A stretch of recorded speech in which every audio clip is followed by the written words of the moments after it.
Hey everyone, my name is Martin and I'd like to welcome you back to Over a Pipe. This is a channel where we can discuss pipe and tobacco related topics and enjoy one another's company. I also assist those in the tobacco community with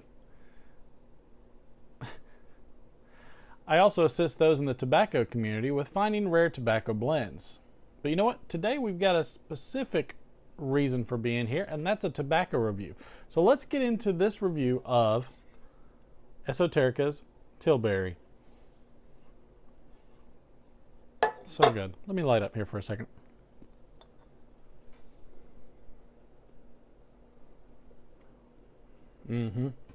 Now, a little bit about this blend from Tobacco Reviews. It's a harmonious blend of golden and dark Virginias with small portions of burley and air-cured leaf, matured by a special process over 100 years old, producing a unique natural aroma and piquant flavor. Not sure what piquant is, but the only piquants I know are the pecans that grow in my backyard.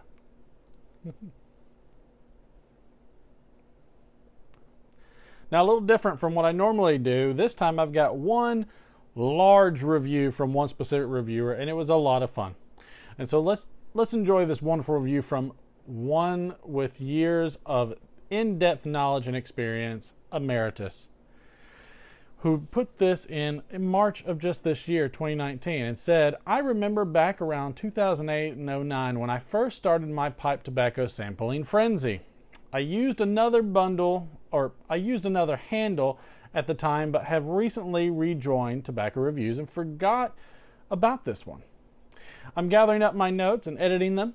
Back then, all tobacco blends, including those from across the big pond, were readily available most of all the time, and Samuel Gawith tins were around $7. There seemed to be no scarcity of any blend, and prices were very reasonable. I left the hobby for about 7 to 8 years, but became revitalized in 2018. Now, from what he gathers, or after he returned, he could not believe the changes that had occurred in those years. Oh, from whilst I was away, or something like that. He could not believe the changes that had occurred in those years. Almost went into shock. I didn't even know McClellan had closed their doors or that Orlick and McBaron Dunhill were out of business as well when I rejoined Tobacco Reviews. Okay, let's get into this. Upon opening, I was greeted with a semi-sweet aroma that was very pronounced. I'm guessing that the sweet aroma had to be from an aged Virginia variety. The cut is that of long ribbons, and after about an hour, it was at that perfect humidification level for stoking and smoking. This blend lit very well and produced a good volume of smoke. The taste did not impress me as many other similar blends that I sampled, but thought the aroma from this blend was surprisingly sweet since it stated there was no topping.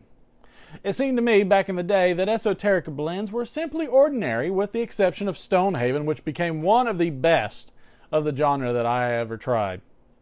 I never tried any of their English. The Virginias were tasty, the tobacco smoked mildly, and had about a medium kick to it. There was a little sweetness from the Virginia and a creamy nuttiness and additional strength from the light burley infusion, which became stronger as the smoking session progressed. I found this blend to be fairly satisfying, but prefer a blend with more punch. I think it could have used a little more burley for added strength, but that's just my personal opinion. But then again, it would be something else. There was a little tongue bite initially, but at the time I was unaware of the DGT method. I only tried 110 of the Tilbury, so I guess I didn't think it was a great blend, but look forward to trying its cousin, Stonehaven, soon, and did eventually acquire a whole pound of Stonehaven, which is 2 8-ounce bags, from Iwan Reese for about $75. It was heavenly, and Tilbury does not measure up to a comparison. That was right before the scarcity epidemic hit around 2010. Whew! Sounds like Emeritus has some deep feelings about this. So the brand on this is Esoterica Tobacciana. It's produced for the Orango Cigar Company. It's blended by J.F. Germain and Son.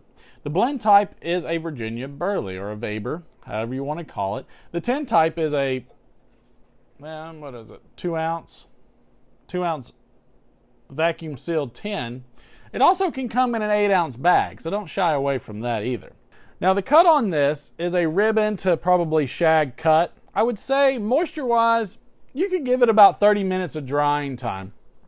For the most part on this blend, I enjoyed the aspect of the tin note as well as the pre-light. In the tin note, I get a lot of breadiness, a lot of wholesomeness, and maybe a little tinge of vinegar in there with some sweetness.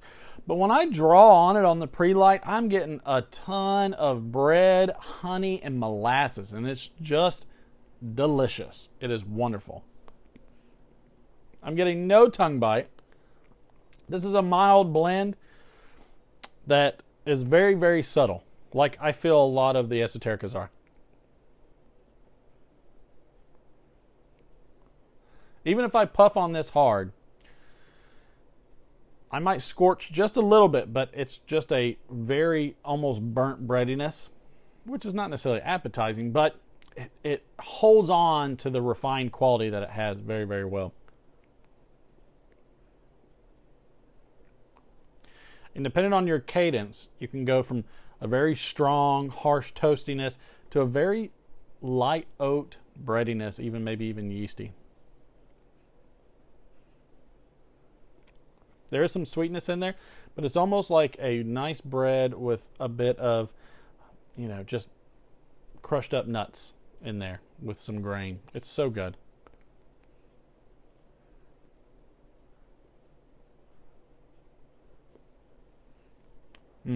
Packs well, lights well, turns into a nice fine ash. Very reminiscent of what you expect from J.F. Germain and Son with the Esoterica line. It is outstanding. I enjoy it thoroughly, and am kind of upset I only have 110.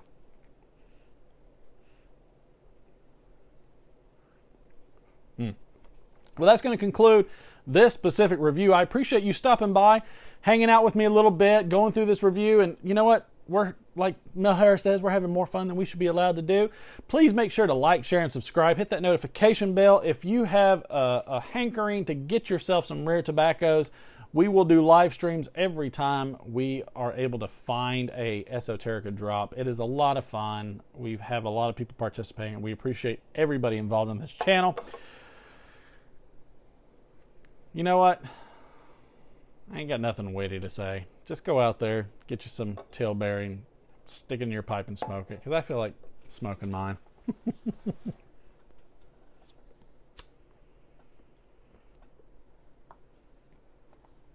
Y'all have a good one.